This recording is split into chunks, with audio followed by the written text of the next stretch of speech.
Good afternoon, friends. Today we will begin the topic number 3, that is chapter number 3 of our subject communication skills. The name of the chapter is written communication. So, we will see what is written communication. Another significant form of communication is written communication. In the last lecture or last chapter, we saw oral communication. Now we will see written communication. In the case of written communication, every message is in black and white. It is the best technique when the sender and receiver are beyond oral communication. Written communication covers subject matters like memos, letters, notices, reports, resolutions, emails, and affidavits, etc. The effective written communication requires careful thinking and planning. It is necessary to consider the reader's convenience and the level of understanding. The personality of writer is reflected through his writing. The good writing skills can influence the reader. This is a famous saying: reading makes a full man, conference a ready man, and writing an exact man. It must be understood that whatsoever is written or said is the genuine personality of the person doing so. A good writer feels from the soul and then he gives birth to his ideas. Written communication is a very decisive formula for success of managers, engineers, and leaders. The following famous sentences also speak the same truth. Beneath the rule of men entirely great, the pen is mightier than the sword. So now we will see the characteristics of effective written communication. 1. The language used is simple, easy to read and understand. There must be proper grammar and sentence construction. The writer should know and keep in mind the audience or readers, clearness and integrity of message to be conveyed, reliability and uniformity of the message. Use descriptive words to bring writing to life. So these are the characteristics of written communication. Now some merits or advantages of written communication.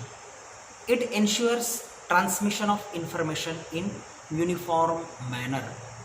It provides a permanent record of communication for future reference. It is an idealistic way of conveying long messages. It tends to be comprehensive, obvious, and accurate. It can be quoted as legal evidence in case of any disputes.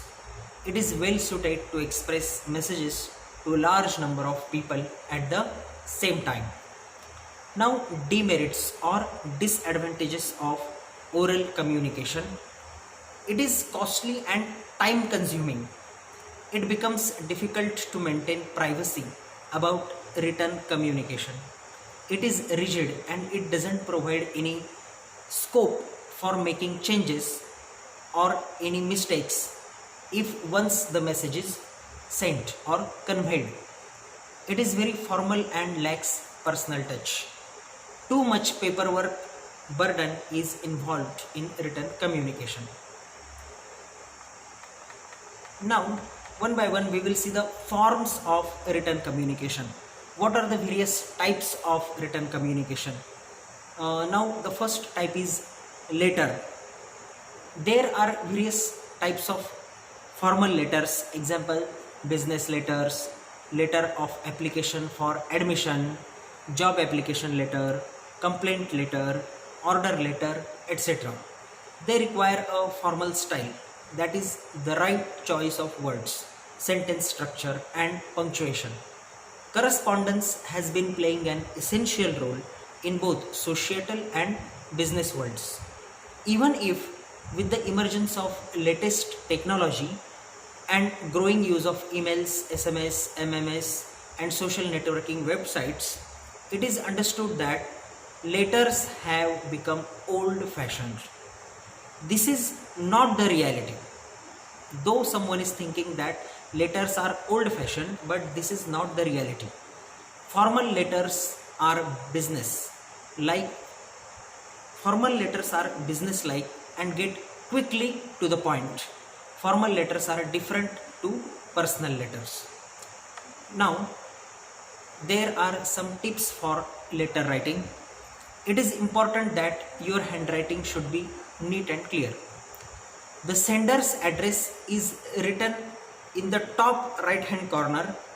The address of the company or person to whom the letter is being sent is written at the left hand side corner.